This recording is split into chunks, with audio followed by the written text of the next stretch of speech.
تاب الذین اصطفینا من عبادنا بلند تر صلوات پڑھیں۔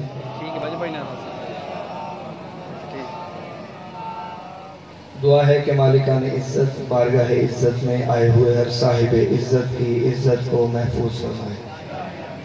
رب الحسین بحق الحسین جتنے بھی ہاتھ ذکر شبیر میں مانگنے کے لیے آئے ہیں، اس عزت والے ذکر سے کوئی بھی خالی ہاتھ واپس نہ جائے۔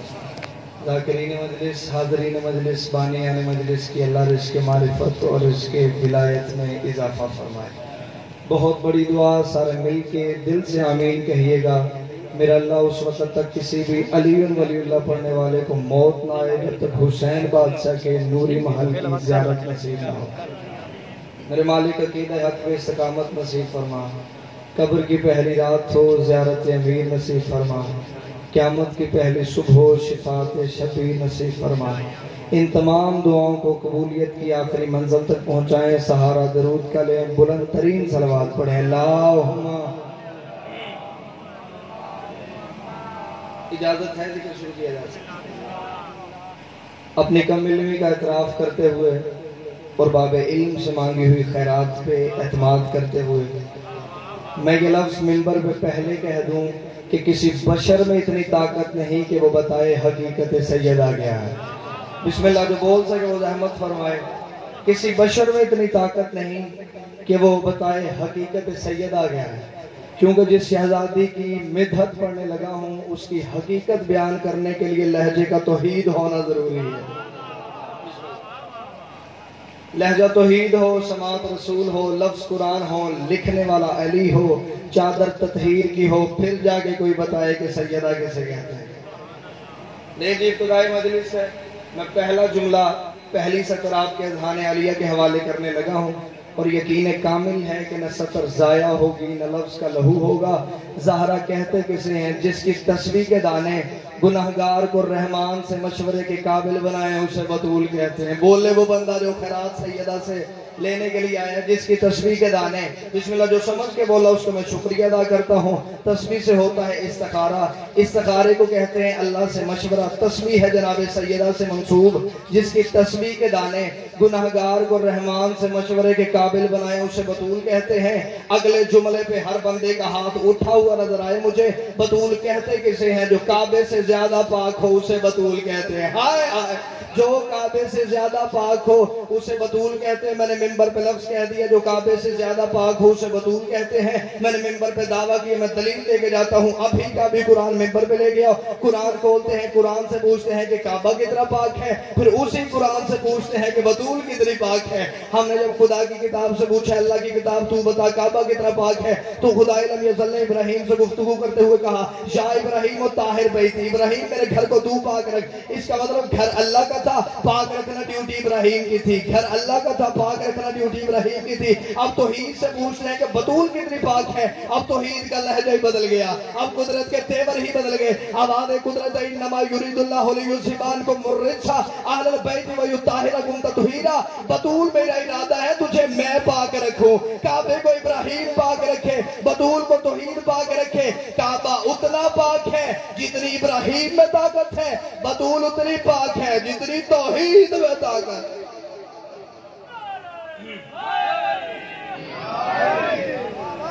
کعبہ اتنا پاک جتنی ابراہیم میں طاقت، بطول اتنی پاک جتنی توحید میں طاقت۔ مریم بطول، لیکن شکرہ جو جوان بیٹھو میرے ساتھ سارا لانا، مریم ہے چھوٹی بطول، سیدہ ہے بڑی بطول۔ مریم کی اور سیدہ کی قسمت میں ایک فرق پڑھ دیتا ہوں۔ مریم کو ایک بیٹا معصوم کہتا تھا، سیدہ کو 11 کہتے تھے۔ ہائے ہائے، مریم کا ایک بیٹا معصوم، سیدہ کے 11 بیٹے معصوم۔ مریم کی اور سیدہ کی قسمت میں ایک اور بڑا فرق پڑتا ہے۔ مریم کے کھانے جنت سے آتے تھے، اور جو جنت کی روٹی کا انتظار کرے اسے مریم کہتے ہیں، جس کے ہاتھ کی پکی روٹیوں کا جنت انتظار کرے اسے سیدہ۔ یورپ کے ایک پادری نے کتاب لکھی تھی مریم ورسز فاطمہ، مریم بمقابلہ فاطمہ۔ اس نے اس کتاب میں قرآن کی 70 آیتوں کا غلط استدلال دے کے جناب مریم کو افضل کیا اور معاذ اللہ بی بی کو مفضول کیا۔ کتاب مارکیٹ میں آ گئی، کتاب پہنچتی پہنچتی وہاں پہنچی جہاں اسے نہیں پہنچنا چاہیے تھا، کتاب پہنچی نجف اشرف میں، کتاب پہنچی دہلیز باب علم پہ، طالب علموں نے کتاب خریدی، اس دور کے عالم ربانی کے پاس آئے، ان کا قبلہ اس نے ہماری بیوی کی توہین کی ہے، کیا توہین کی ہے؟ اس نے جناب مریم کا موازنہ سیدہ سے کیا، اور آخر میں نتیجہ کیا نکالا ہے؟ جناب مریم افضل ہے اور معاذ اللہ بی بی مفضول۔ ان کا پھر میرے پاس کیوں آئے گا؟ کہنے لگے سرکار اب اس کے قتل کا فتویٰ دیں۔ ان کا قتل کا فتویٰ نہیں دینا۔ ان کا کیوں؟ ان کا پادری مر جائے گا، کتاب تو نہیں مرے گی، کتاب تو پہلے سے زیادہ بکنی شروع ہو جائے گی۔ ان کا پھر کیا کریں گے؟ کہنے لگے کتاب کا جواب کتاب کی صورت میں دیتے ہیں، عادل بندے میرے سامنے بیٹھے ہیں، لفظ کا لہو نہ ہو، صدر کا قتل نہ ہو۔ اس سال میں دین نے مصلی عبادت بچھایا، دروازہ بند کیا، 2 رکعت نماز حسین کی ماں کو ہدیہ کر کے لگے، بی بی میں تیری وکالت کرنے لگا، مجھے لفظوں کی خیرات عطا کر۔ اگلا جملہ میں پڑھوں گا اور ہاتھ دیکھوں گا، کون سا ہاتھ دہلیز سیدہ سے خیرات مانگنے کے لیے آیا ہے۔ اس عیسائی پادری نے کتاب لکھی تھی مریم ورسز فاطمہ، مریم بمقابلہ فاطمہ۔ اس سال میں دین نے مصلی پہ بیٹھ کے کتاب لکھی، کتاب کا نام لکھا مریم ورسز فضہ، مریم بمقابلہ فضہ۔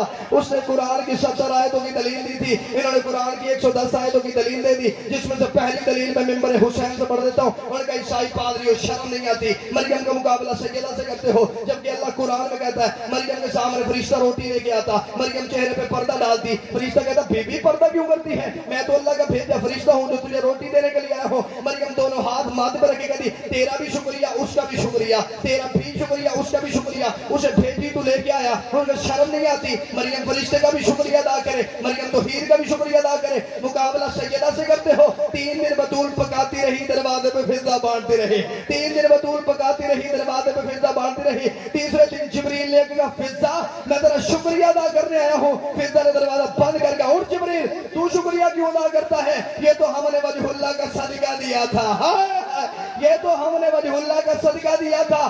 ابھی فضہ دروازے کے اندر نہیں آئی تھی، یہ آواز پروردگار ہے رک جا زہرا کی قریض، یہ جبریل کا شکریہ تیرے شایان شان نہیں۔ وَقَالَ سَيَأْكُمْ مَشْكُورًا، میں اللہ خود تیرا شکریہ ادا۔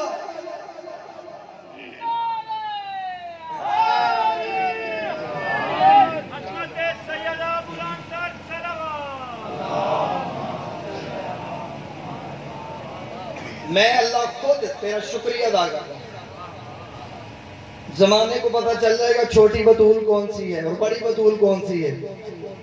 جب چھوٹی بطول کا بیٹا بھی آ جائے گا، بڑی بطول کا بیٹا بھی آ جائے گا، عیسیٰ بھی آ جائے گا، مہدی بھی آ جائے گا، میرا مہدی آگے کھڑا ہوگا، عیسیٰ پیچھے کھڑا ہوگا، مہدی آگے کھڑا ہوگا کہے گا تقدمہ یا بنا مریم، مریم کا بیٹا آگے آ نماز پڑھا، عیسیٰ کانپ کے کہے گا میری ضرورت ہے میں زہرا کے بیٹے کو نماز پڑھاؤں۔ عیسیٰ میرے 12ویں کے قدموں میں سجدہ کر کے دنیا کو بتائے گا او جاہلو عقیدے درست کرو، جس کا آخری بیٹا عیسیٰ جیسے نبی کے پیچھے نماز نہیں پڑھتا، اس کا باپ کسی بت پرست کے پیچھے کیسے پڑھ سکتا ہے؟ اور یقین کریں ابھی تک ممبر سے جناب سیدہ کی دہلیز کا عرفان نہیں پڑھا گیا۔ جناب سیدہ کے جو دروازہ تھا اس کی جو چوکھٹ تھی وہ کیا تھا؟ ایرانیوں نے کتاب لکھی نقص الرحمان فی فضائل سلمان، اس میں جناب سلمان کی پوری زندگی درج ہے۔ اس میں جملہ لکھا ہوا ہے کہ جب مدینے میں مسجد میں سے حی علی الصلاۃ کی آواز آتی، سارے صحابی گھروں سے نکل کے مسجد کی جانب دوڑتے اور سلمان جھکی ہوئی کمر لے کے دہلیز سیدہ پہ آ جاتا ہے۔ ہائے ہائے، میں نے کتاب کا حوالہ دیا، جناب سلمان جھکی ہوئی کمر لے کے دہلیز سیدہ پہ آ، اور لوگ کہتے ہیں جھاڑو لیتا تھا، نہ کوئی جھاڑو نہیں، سلمان دہلیز سیدہ پہ سجدہ کرتا تھا۔ سلمان دہلیز سیدہ پہ سجدہ کرنے کے بعد کافی دیر بعد آخری صف میں جا کے کھڑا ہو کے نبی کے پیچھے نماز پڑھتا۔ ایک دن ایک صحابی نے کہا یا رسول اللہ سلمان بوڑھا ہونے کی وجہ سے دیر سے نہیں آتا، یہ کئی دیر تیری بیٹی کے دروازے پہ پڑا رہتا ہے، اسے کہیں جب مسجد سے آواز آئے سیدھا مسجد میں آیا کرے، تیری بیٹی کے دروازے پہ کیا لینے جاتا ہے؟ رسول نے سلمان کو بولا کہ سلمان بتا میری بیٹی کے دروازے پہ کیا لینے جاتا ہے؟ سلمان نے مسکرا کر میں انہیں بتانا چاہتا ہوں مسجد میں اللہ تب راضی ہوتا ہے جب گھر میں بطول راضی۔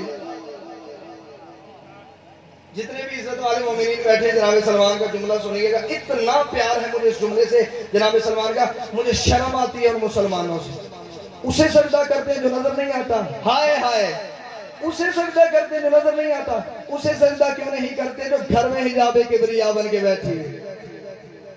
جناب سلمان ابن یوں سجدے میں سر رکھ کے بیٹھے تھے، ایک صحابی قریب سے گزرا، اس نے کہا سلمان بڑھا ہو گیا ہے، تجھے اس دہلیز سے ملتا کیا ہے؟ تو اس دہلیز سے لیتا کیا ہے؟ تجھے اس دہلیز سے ملتا کیا ہے؟ سلمان نے یوں سر اٹھایا، سلمان کا تیرا عقیدہ اور میرا اور، تیری معرفت اور میری معرفت اور۔ اس نے سلمان اس دہلیز سے مجھے ملتا کیا ہے؟ سلمان نے یوں سر اٹھا کر تو نے کیا کہا؟ یہ دہلیز ہے، یہ دہلیز ہے، یہ دہلیز۔ اس نے سلمان یہ دہلیز نہیں تو اور کیا ہے؟ سلمان نے مسکرا کے فرمایا یہ دہلیز نہیں، یہ سدرۃ المنتہا ہے، سدرۃ المنتہا۔ سدرۃ المنتہا کا نام آنا تھا۔ اس نے سلمان تجھے کیا پتا سدرہ کسے کہتے ہیں؟ سلمان نے کہا تو بتا سدرہ کسے کہتے ہیں؟ اس نے کہا سدرۃ المنتہا اس بلندی کو کہتے ہیں جہاں پہ جبریل رک گیا تھا، نبی نے کہا تھا آگے آ، جبریل نے کہا آگے گیا تو میرے پر چل جائیں گے، جہاں پہ جبریل رکے اسے سدرہ کہتے ہیں۔ سلمان نے کہا تیرے اور میرے عقیدے میں یہی تو فرق ہے، جہاں پہ جبریل رکے اسے تو سدرہ کہتا ہے، یہاں پہ رسول رکتا ہے اسے میں سدرہ کہتا ہوں۔ چار چیزیں اپنا سکتے ہو تو شیعہ رہو، ورنہ کوئی اور مذہب اپناؤ۔ علی ولی اللہ نہ چھوڑنا، حسین کا ماتم نہ چھوڑنا، عقیدے والے سید کی توہین نہ کرنا، بطول کے دشمن کی عزت نہ کرنا۔ بڑا مارا ہے مسلمانوں نے نبی کی بیٹی کو، 4 گھنٹے دربار میں نوکروں کے سامنے کھڑی رہی ہے بطول۔ مبلغ اعظم مولانا اسماعیل اللہ مقامہ ہوئے ایک مناظرے کے لیے گئے تھے، مناظرے کا موضوع ہی حق زہرا تھا۔ مناظرے کا جو ثالث تھا یعنی فیصلہ کرنے والا تھا وہ ایک اہل سنت تھا، اسے ثالث اس لیے منتخب کیا گیا کیونکہ وہ متعصب نہیں تھا، فیصلے حق میں کرتا تھا۔ مناظرہ شروع ہوا، کتابیں دکھانی شروع ہو گئیں، روایات دکھانی شروع ہو گئیں، یا ادھر سے ظہر کی اذان ہوئی۔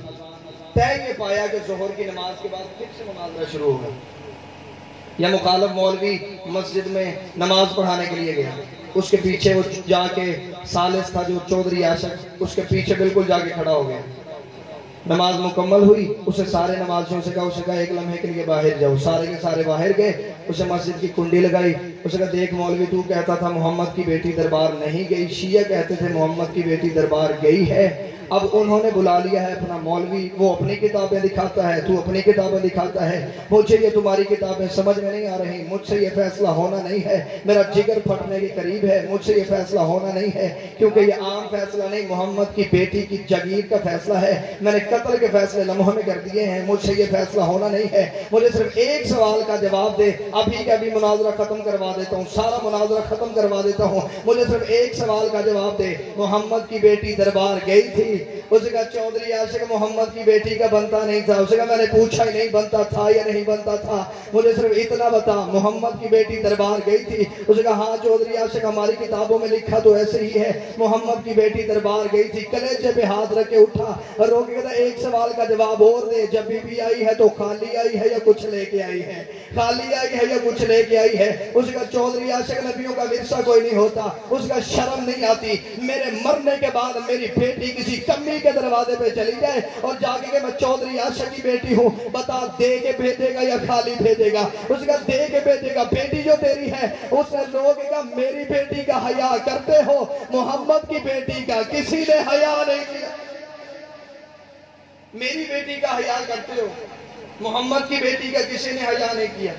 چلی جو گئی تھی، کبھی کسی نے بیٹیاں بھی خالی بھیجی ہیں، چلی جو گئی تھی، اس کی پگڑی زمین پہ گری، مسجد کا دروازہ کھلا، سامنے ڈیرے میں مولوی اسماعیل بیٹھے تھے، مولوی اسماعیل کے قدموں میں جا کے گر گیا، جا کے کہتا مولوی اسماعیل بند کر دے یہ کتابیں، بند کر دے یہ مناظرہ، مجھے پتا چل گیا محمد کی بیٹی سچی تھی، مجھے پتا چل گیا ہے محمد کی بیٹی سچی تھی، مجھے اتنا بتا جب بی بی واپس آئی ہے تو بی بی ناراض ہو گئی تھی؟ اتنا جملہ کہنا تھا مبلغ اعظم مولوی اسماعیل نے کہا بی بی صرف ناراض نہیں ہوئی تھی، محمد کی بیٹی کے سر کے بال سفید ہو گئے تھے، محمد کی بیٹی کی کمر جھک گئی تھی۔